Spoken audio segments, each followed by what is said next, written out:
بسم الله الرحمن الرحيم. الحمد لله رب العالمين، والصلاة والسلام على نبينا محمد وعلى آله وصحبه أجمعين. مشاهدي الأكارم، سلام الله عليكم ورحمته وبركاته. أهلا وسهلا ومرحبا بكم في برنامجكم رسالة سلام.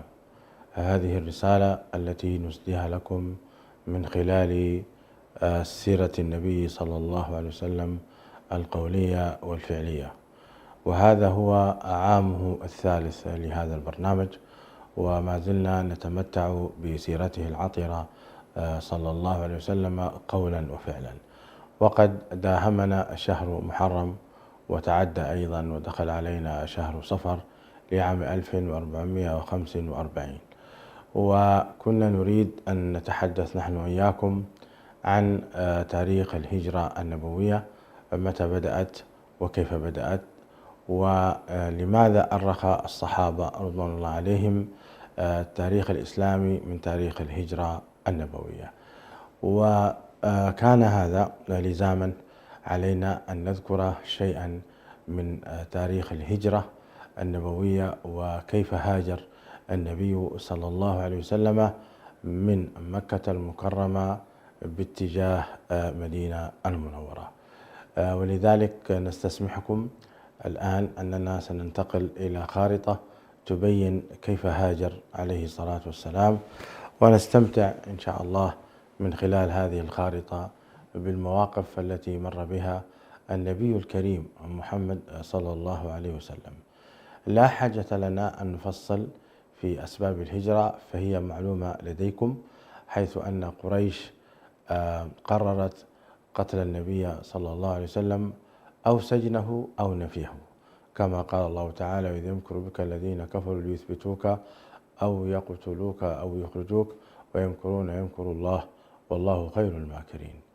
فأذن لرسول الله صلى الله عليه وسلم بالهجرة من مكة المكرمة إلى المدينة المنورة، وكان كفار قريش قد وصلهم خبر أن رسول الله صلى الله عليه وسلم يعتزم للهجرة إلى المدينة المنورة، بما أن الصحابة قد هاجروا إليها، وبالتالي قامت بالكيد لرسول الله صلى الله عليه وسلم كما وصف ربنا تبارك وتعالى في الآية الكريمة. هنا الجدير بالذكر أن هذه الهجرة تعتبر عبادة من العبادات، حيث أن الله سبحانه وتعالى أمر رسوله صلى الله عليه وسلم أن يهاجر كما يهاجر أي إنسان، أن يهاجر كما يهاجر أي إنسان من البشر. ولما أمره أن يتجه إلى بيت المقدس، أرسل إليه البراق التي خطواتها الخطوة الواحدة منها مد البصر، فانتقل صلى الله عليه وسلم من مكة إلى بيت المقدس في لحظات، وعاد أيضا في لحظات. وهذه وسيلة نقل حتى عصرنا الحديث لم يصل إليها بعد، لم يصل إلى هذه وسيلة النقل، وهي وسيلة نقل صحيحة، يعني تنقل المسافر من مكان إلى مكان بغير ضرر. وقد ربط النبي صلى الله عليه وسلم البراق عند بيت المقدس في زاوية من زوايا بيت المقدس. لكن الهجرة إلى مكة المكرمة لم تكن هكذا، وإنما كانت أن النبي صلى الله عليه وسلم أخذ التدابير الطبيعية. لما نشرت الدوريات الأمنية كفار قريش، لما نشروا الدوريات الأمنية التي تريد القبض على رسول الله صلى الله عليه وسلم، وجعلت 100 ناقة لمن يأتي به حيا أو ميتا صلى الله عليه وسلم، توجه النبي عليه الصلاة والسلام باتجاه آخر، وعمد إلى أنه اتفق مع أبي بكر بتجهيز راحلتين، واتفقوا أيضا باستئجار خريت، وهو الدلال الذي يدلهم طريق غير المعهود، الطريق غير المعهود. تفاصيل ذلك في الخارطة المجاورة.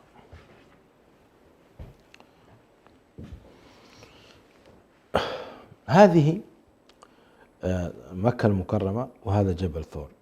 هذه الصورة هي هنا مصغرة، وهنا هي مكبرة حتى نبين كيف خرج النبي صلى الله عليه وسلم. تلاحظ مكة المكرمة باتجاه شمالا المدينة المنورة. هذا الطريق الأحمر هو طريق القوافل الذي عليه الدوريات الأمنية. هذا الطريق الأزرق هو الطريق الذي سار عليه صلى الله عليه وآله وسلم حتى وصل إلى المدينة المنورة. وكما قلت لكم أن النبي صلى الله عليه وسلم خرج من بيته ليلا إلى بيت أبي بكر، ومن بيت أبي بكر خرج سويا إلى جبل ثور. وهذا الجبل يبعد عن الكعبة المشرفة حوالي من 5 إلى 6 كيلومتر، وهو جبل فيه غار يسمى غار ثور. وهذا الغار هو غار معروف، حتى الناس الآن يزورونه ويقفون عليه. هو غار يعني في مستوى قدم الإنسان، بمعنى الإنسان لو وقف بجواره ثم نظر إلى قدمه لرأى الثور، الجبل. الرؤية هنا لا تعني أنه تحت الأرض الغار، لا، ولكنه على جنب في مستوى ارتفاع مثلا من 40 إلى 50 سنتيمتر. ولذلك لما قال أبو بكر لو نظر أحدهم إلى قدميه لرآنا الحمد لله يهديكم الله ويصلح بالكم، أعتقد أنكم شملتموني. أقول إخواني، فهذا الجبل بعض المشايخ قالوا هو تحت الأرض، الغار يكون تحت الأرض، ليس بصحيح. الغار هو على سفح الجبل المخروم، ويستطيع الإنسان أن يدخله، وليس هو الأسفل كما يقولون. النبي صلى الله عليه وسلم بات في هذا المكان 3 ليالي. طبعا أعده له قبل ذلك أبو بكر الصديق رضي الله تعالى عنه وأرضاه. ومن خلال القيافة جاءوا كفار قريش يبحثون، فوجدوا العنكبوت قد نسج على الباب، ووجدوا أيضا الحمامة قد ولدت قفصت في ذلك المكان. وأيضا ما استطاع كذلك كفار قريش بخلال وجود هذه العلامات أن يدخلوا. يقال أيضا أن الله سبحانه وتعالى أنبت شجرة في سفح هذا الجبل بجوار الغار، مما يدل على أن هذا الغار قديم، وأن قليل من يأتي إليه. من الصعوبة أن يكون هناك نسج العنكبوت وحمامة لديها مجموعة من الصغار. بالشاهد بعد ذلك النبي عليه الصلاة والسلام اتفق مع عبد الله بن أريقط أن يأتي بالجملين الراحلتين، وهو عنده راحلة، وتوجهوا باتجاه الساحل. هذا هو الساحل. طبعا أخذ أبو بكر الصديق مولاه عمرو بن فهيرة رضي الله عنهم جميعا ليخدم النبي صلى الله عليه وسلم. أردف أبو بكر عمرو بن فهيرة في جمله، والنبي صلى الله عليه وسلم أخذ الناقة واتجه جميعا اتجهوا باتجاه الساحل، يسمونه ساحل جدة هذا. ولما بلغوا أم السلم، الآن أم السلم هي الشميسي، لما قاربوا من بطن السلم وابتعدوا عن الطريق المعهود حتى لا يتم كشفهم، مروا ببطن مر واتجهوا باتجاه الشمال اتجاه المدينة المنورة. هنا حدثت قصة، وهي أن أبا بكر بحث ظلا يظل فيه النبي صلى الله عليه وسلم، وكانت هناك صخرة، وهذه الصخرة فيها مجال للظل، فذهب إليها أبو بكر الصديق رضي الله عنه وارضاه. كان الكلام هذا قريب هنا قبل أن يصلون إلى منطقة عسفان. وبالفعل جاء النبي عليه السلام واستظل بهذه الصخرة، وأتى رجل معه غنم إلى تلك الصخرة أيضا، فطلب منه أبو بكر أن هل عنده من لبن؟ فقال نعم، فحلب له وأعطاه. فأعطى أبو بكر القدح لرسول الله صلى الله عليه وسلم، فشرب النبي عليه السلام بعد أن كان قد نام وغفى غفوة خفيفة بأبي هو وأمي صلى الله عليه وآله وسلم. ثم قال أبو بكر مقولته المشروب، فسقى النبي صلى الله عليه وسلم حتى ارتويت، حتى ارتوى هو أبو بكر. وهذا من عظيم محبة أبي بكر لرسول الله صلى الله عليه وسلم، أنه ارتوى فعلا بسقيا رسول الله صلى الله عليه وسلم. هنيئا لأبي بكر هذا الشعور وهذا يعني الحرص على خدمة رسول الله صلى الله عليه وآله وسلم.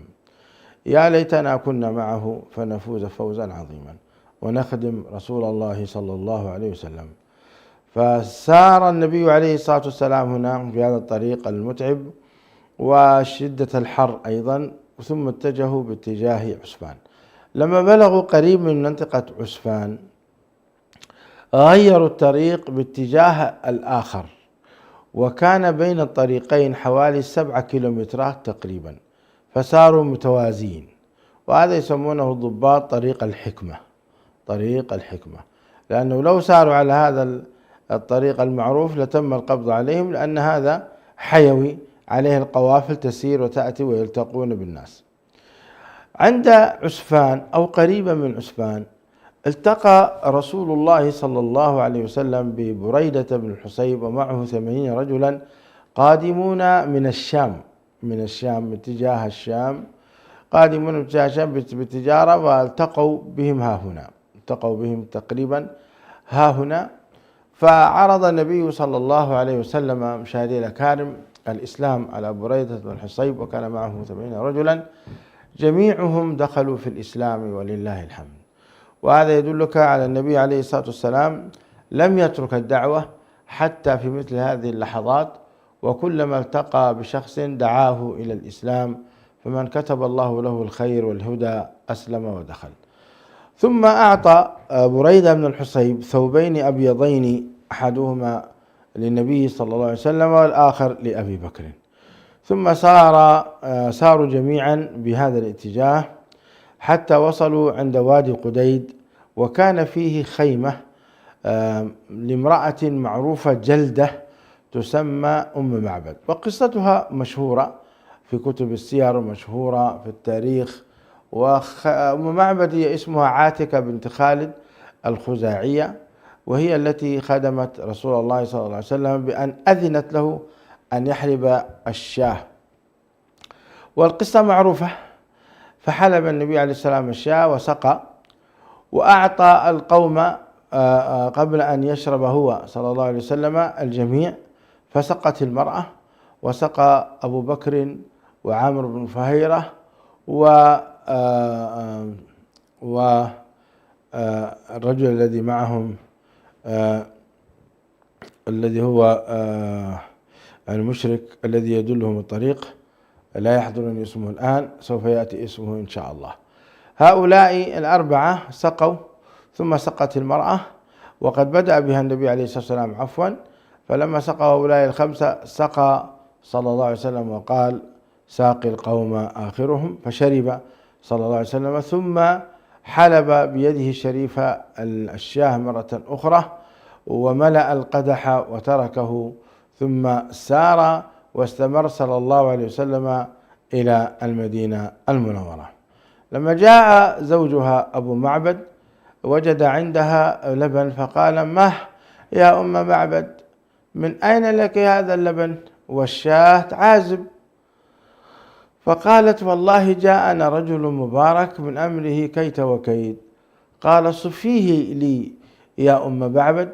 فبدأت تصف رسول الله صلى الله عليه وسلم وصفا دقيقا كأنك تراه، يعني وصفته وصفا دقيقا كأنك تراه من أجمل من وصف رسول الله صلى الله عليه وآله وسلم. وهذه من العجائب أن هذه المرأة وكانت مشركة، عاتكة بنت خالد الخزاعية، ملأت عينها من رسول الله صلى الله عليه وسلم، واستطاعت أن تصفه وصفا دقيقا كأنك تراه. وذلك أن الصحابة كانوا يهابون أن ينظروا إلى رسول الله صلى الله عليه وسلم بعين مليئة، وإنما كانوا يرونه صلى الله عليه وسلم بهيبة وعظمة كبرى تمنعهم من التحديق في النظر في وجه رسول الله صلى الله عليه وآله وسلم. هذا المكان يسمى وادي قديد، وهو منطقة زراعية جميلة جدا. الآن من زارها يستمتع بالمياه والأشجار التي فيها. كانت هذه المعجزة لرسول الله صلى الله عليه وسلم، حيث أكرم الله عز وجل هذه المرأة أن تكرم رسول الله صلى الله عليه وسلم. وهذا من الأدب العظيم. من كان يؤمن بالله واليوم الآخر، العرب كانوا ولا يزالون يتناقلون أدب الكرم جيلا عن جيل، حتى بلغ هذه المرأة وبلغ إلينا أيضا، فأكرمت رسول الله صلى الله عليه وسلم. يقولون بعض أهل السير أن هذه المرأة أصبحت ثرية، قد بارك الله لها في أموالها، فأصبح عندها واديا من الغنم، فأصبح عندها واديا من الغنم، بمعنى أصبحت ثرية وغنية. وكيف لا وقد زارها نبينا الكريم المبارك صلى الله عليه وسلم. إذا كان عيسى بن مريم مباركا، قال الله عز وجل عنه: وجعلني مباركا أينما كنت وأوصاني بالصلاة والزكاة ما دمت حيا. فإن رسول الله صلى الله عليه وسلم أكثر بركة وأكثر مكانة وأكثر جاها بأبي هو وأمي صلى الله عليه وآله وسلم. ثم سار بأبي هو وأمي عليه الصلاة والسلام حتى بلغ منازل بني مدلج. وهنا حدثت قصة سراقة بن مالك بن جعشم. مشاهدي الأكارم، نعطيكم الآن فاصل ثم نعود حتى نقص لكم باختصار حادثة سراقة بن مالك بن جعشم كما رواها أهل السير في هذه المنطقة، منازل بني مدلج. فإلى الفاصل. السلام عليكم، رجعنا إليكم. كنا قد وصلنا عند قصة سراقة بن مالك بن جعشم. كان سراقة بن مالك بن جعشم من الذين خرجوا للبحث عن رسول الله صلى الله عليه وسلم مع القفاة الذين يتتبعون الآثار ويعرفون تراجمها ويعرفون معناها. وكان في منزله في منطقة بني مدلج، وجاء قوم وقالوا له: إنا قد رأينا نفرا يسيرون باتجاه المدينة نظنه محمد وصحبه. فعرف سراقة بن مالك أن هذا فعلا هو رسول الله صلى الله عليه وسلم، فأراد أن تكون الجائزة له وحده فقط، فقال: لا، هم بنو فلان وفلان قد مروا بنا وليسوا محمدا وأصحابه. ثم أمر خادمته أن تخرج له كنانته وسهمه وفرسه من خلف الخيمة، فخرج رضي الله عنه وارضاه لأنه أسلم، ثم انطلق باتجاه رسول الله صلى الله عليه وسلم وأدركهم عند منازل بني مدلج. هنا على بعد تقريبا 200 كيلومتر حصلت قصة سراقة بن مالك بن جعشم. طبعا إخواني، هذا طريق كله غير معبد، طريق مزعج، وطريق بعضه فيه جبال وبعضه فيه صحراء. قصة سراقة بن مالك بن جعشم حدثت في منطقة جبلية صخرية، وليس كما يقولون الناس أن هذه القصة حصلت في منطقة رملية ترابية، بدليل أن فرسه سقطت أو غاصت يدا الفرس 3 مرات في هذه المنطقة.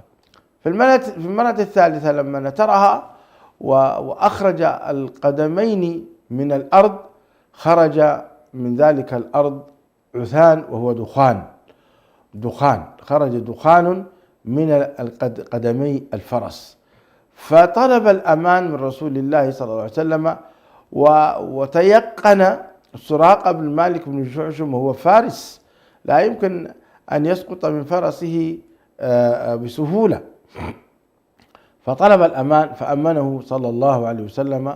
وبدأ سراقة بن مالك بن جعشم يقول: لن يصيبكم مني مكروه، ولدي غنم أو إبل في منطقة كذا وكذا استفيد منها. فاعتذر منه النبي صلى الله عليه وآله وسلم، ولم يرضى أن يستفيد من إبل. ثم طلب منه أن يسد عنه الطلب قدر المستطاع.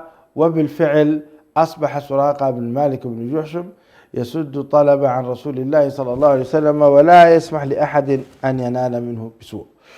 وطلب الأمان حتى لا يؤذوا أصحاب النبي صلى الله عليه وسلم. سراقة بن مالك مستقبلا طلب الأمان، فكتب له عمرو بن فهيرة، ويقال أن الذي كتب الأمان أبو بكر الصديق، ليس هناك بحرج من الذي كتب. المهم أن سراقة بن مالك بن جعشم قد كتب له رسول الله صلى الله عليه وآله وسلم الأمان، ثم بشر وقال له: كيف بك يا سراقة وقد لبست سواري كسرى. فقال: من كسرى؟ كسرى بن هرمز؟ قال النبي صلى الله عليه وسلم: نعم، كسرى بن هرمز صاحب فارس؟ قال النبي صلى الله عليه وسلم: نعم. وبالفعل في زمن عمر بن الخطاب سقط ملك كسرى، ونادى عمر بن الخطاب سراقة بن مالك بن جعشم بعد أن أسلم في المدينة المنورة، وقال له: يا سراقة، ماذا كان بينك وبين رسول الله صلى الله عليه وسلم في الهجرة؟ فقال: كان بيني وبينه كيت وكيت، وقد قال لي: كيف بك يا سراقة وقد لبست سواري كسرى. فقام عمر بن الخطاب وقد ألبس سراقة بن مالك بن جعشم الأعرابي سواري كسرى وتاجه، بل حتى ولباسه ومنطقته، وأركبه على حمار في المدينة المنورة، وقال له: قل الحمد لله الذي سلبهما كسرى بن هرمز وألبسهما الأعرابي سراقة بن مالك بن جعشم. هكذا كان ذلك من عمر بن الخطاب مشاهدي الأكارم. وبالفعل كانت هذه القصة قد حدثت في زمن عمر بن الخطاب رضي الله عنه وارضاه. وهذا من العجائب، النبي عليه الصلاة والسلام يخرج خائفا ويخرج هاربا من كفار قريش، ويعد سراقة بن مالك بن جعشم هذه الوعود التي لا تخطر على البال. في قصة سراقة بن مالك في منازل بني مدلج لا تأتي هذه القصة على البال، ولكن هي معجزة إلهية وأمارة من أمارات النبوة لنبينا الكريم محمد صلى الله عليه وآله وسلم. هذا الطريق مشاهدي الكرام وعر جدا. سار النبي عليه الصلاة والسلام بالجحفة، والآن هي تسمى رابغ، ثم سار صلى الله عليه وسلم حتى بلغ أيضا بئر الطلوب. وفي هذا المكان قد احتجم فيه النبي صلى الله عليه وسلم كما تذكر السير، ولهذا المكان من قصص. ثم سار عليه الصلاة والسلام بجوار جبل ورقان حتى أتى عند الثنية ركوبة الغائر. وهذه المنطقة مشاهدي الأكارم كانت وعرة جدا، وغالبا الجمال إذا مرت بها تسقط وتتكسر، غالبا الجمال تسقط هنا وتتكسر. فما مر عليها النبي صلى الله عليه وسلم رغم صعوبتها. وقيل أيضا لرسول الله أن هذه منطقة يوجد بها لصان خطيران يسمان بالمهانان، فدعاهما النبي صلى الله عليه وسلم فحضرا. ولما حضر هذان اللصان عرض النبي صلى الله عليه وسلم عليهما الإسلام فأسلما، وقال لهما: من أنتما؟ قال: نحن المهانان.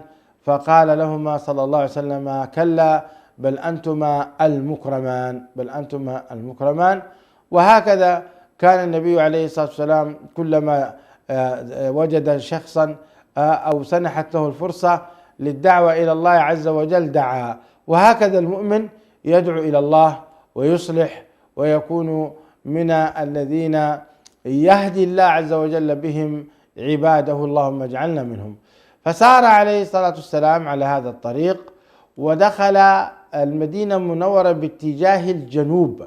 طبعا مر على وادي العقيق، هذا واد مشاهدي الأكارم واد مبارك، ننصحكم إذا ذهبتم إلى المدينة المنورة أن تصلوا فيه ركعتين، لأن النبي صلى الله عليه وسلم جاءه ملك وقال له: صل في هذا الوادي المبارك، صل في هذا الوادي المبارك.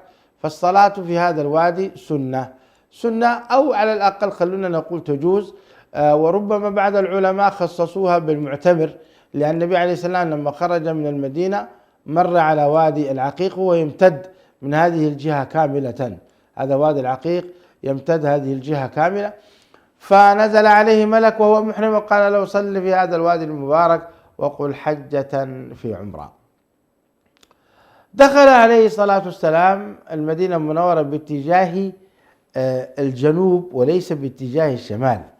طلع البدر علينا من ثنيات الوداع، وجب الشكر علينا ما دعا لله داع. ثنيات الوداع كانت باتجاه شمال المدينة المنورة عند جبل سلع، وليست باتجاه قباء كما يقولون، وقباء طبعا في جنوب المدينة المنورة. سنشرح لكم هذا مشاهدي الأكارم في الخارطة الأخرى التي تأتي إن شاء الله في الأسبوع القادم، كيف النبي صلى الله عليه وسلم قد دخل المدينة المنورة.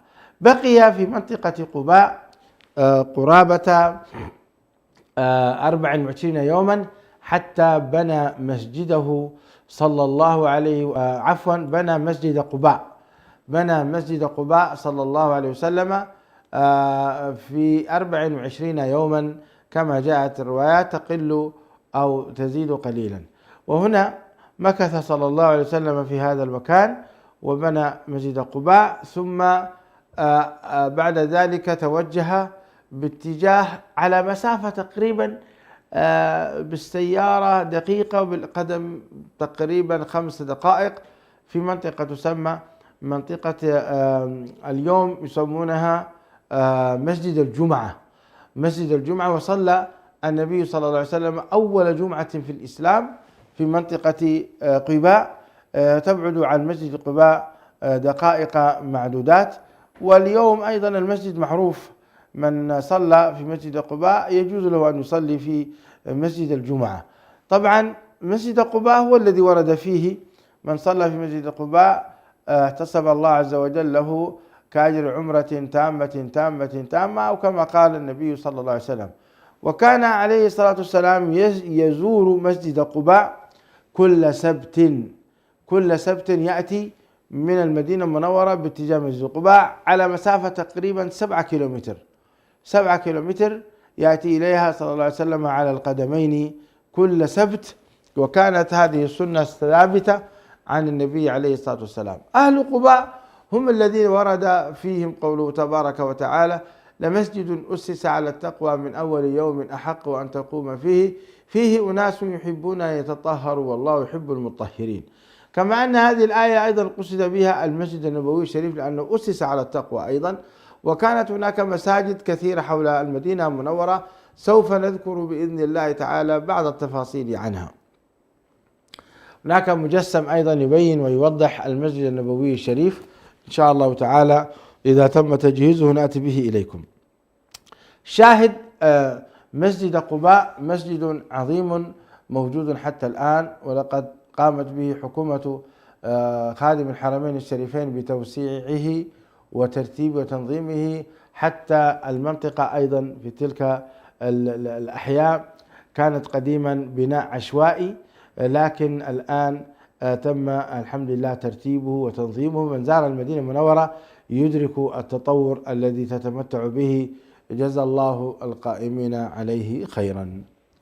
ثم دخل النبي صلى الله عليه وسلم إلى المدينة المنورة. لما وصل عليه الصلاة والسلام كان الصحابة ينتظرون خبر وصوله صلى الله عليه وسلم بكل عناية واهتمام.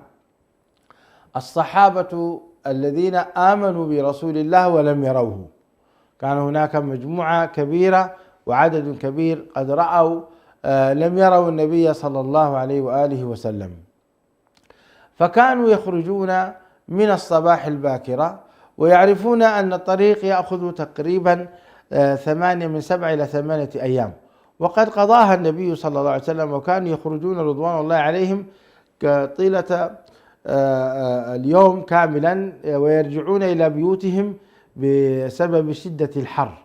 وهذا يدلك أيضا على هذه العظمة والإيمان ومحبة النبي عليه الصلاة والسلام التي رزقوا إياها في قلوبهم، حيث كانوا ينتظرون رسول الله صلى الله عليه وسلم بعناية واهتمام. ولما وصل النبي عليه الصلاة والسلام كان قد وصل صلى الله عليه وسلم بعد الظهر عليه الصلاة والسلام، وكان الصحابة قد رجعوا إلى بيوتهم، فرآه رجلا من اليهود فقال هذا اليهودي: يا بني قيلة، يا بني قيلة، هذا جدكم قد أتى، هذا جدكم قد أتى. ومعنى يا بني قيلة، قيلة هي جدة الأوس والخزرج، والأوس والخزرج هم أبناء عمومة أصلا، قدموا من المدينة من اليمن بعد أن اليمن ها هنا باتجاه، بعد أن تم هدم سد مأرب، فانتشر اليمنيون في أنحاء العالم، فكان من نصيب المدينة المنورة الأوس والخزرج، كانوا يعيشون في المدينة المنورة، وكانت بينهم حروب طاحنة رغم أنهم أبناء عمومة وجدتهم قيلة.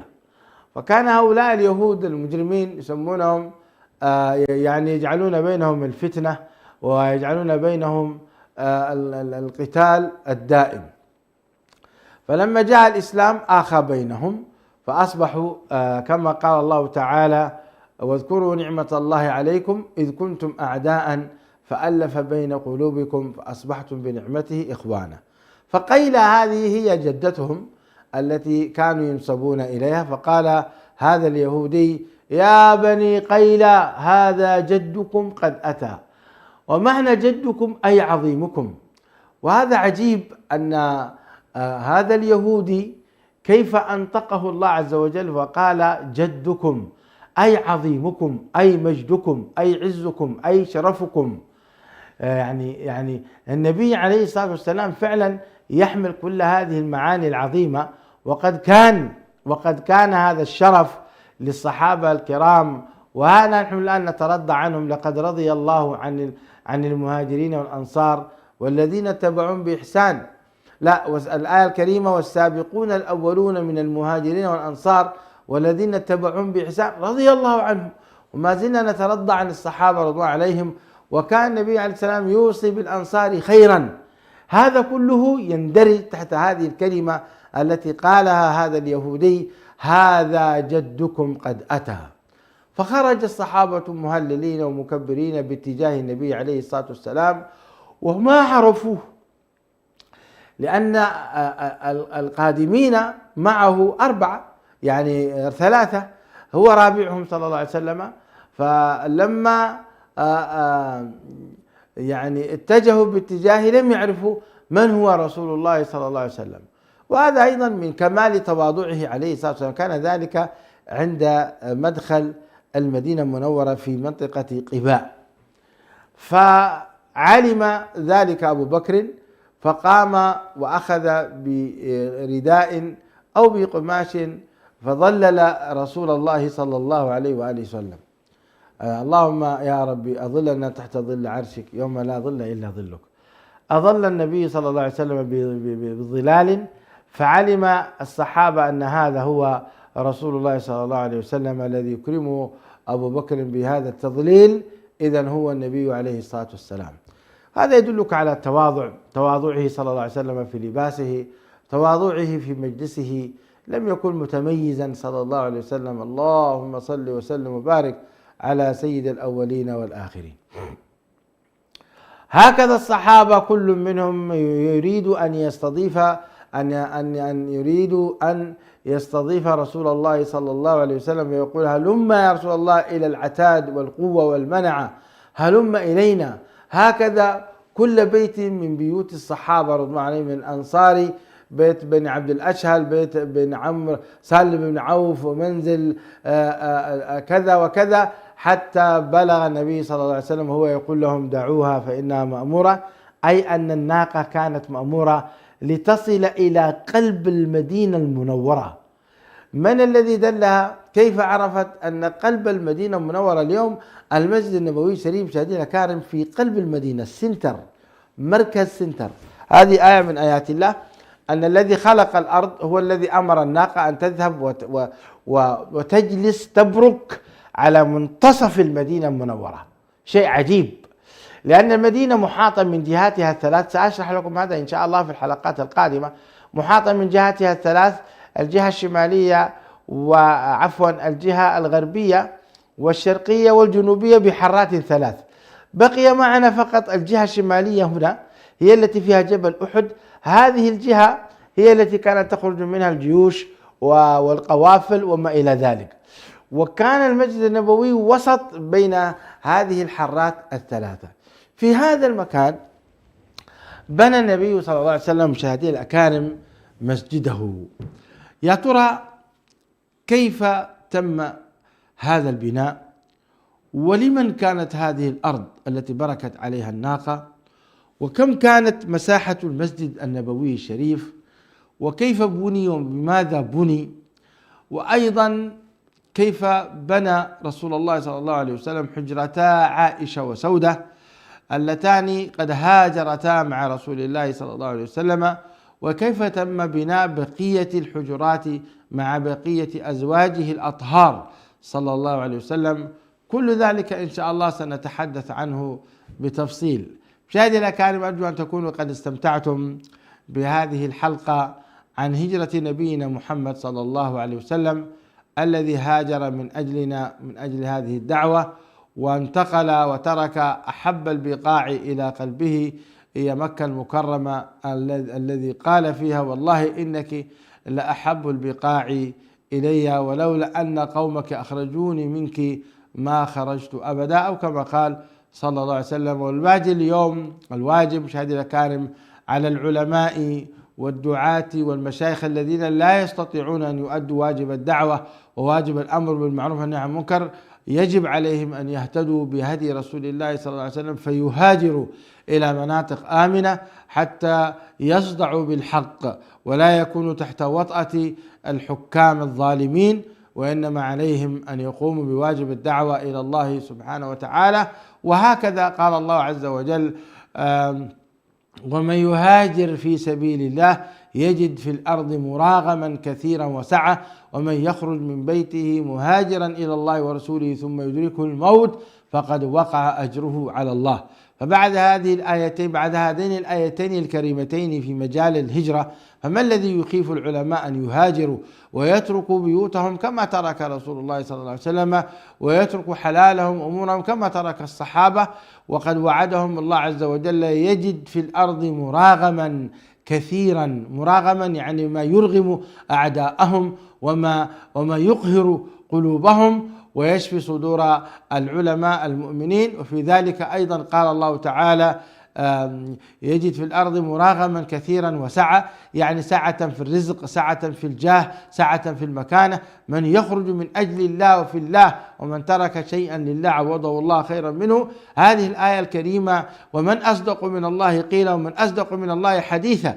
فمن يهاجر من أجل الله لا يخسر شيئا وإنما يجد خيرا كثيرا وقوة ومنعة كما وعد ربنا تبارك وتعالى. هذا وقد وعد أيضا ربنا عز وجل من يخرج مهاجرا ثم يدركه الموت بقضاء الله وقدره فقد وقع أجره على الله.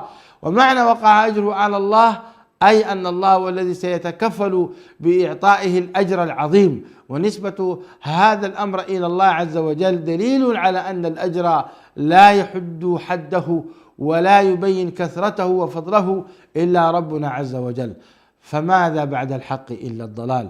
فأبشروا أيها العلماء الذين لم تتمكنوا من قول الحق في بلدانكم وعليكم الضغط، هاجروا إن استطعتم أن تهاجروا فسوف تجدون الخير الكثير.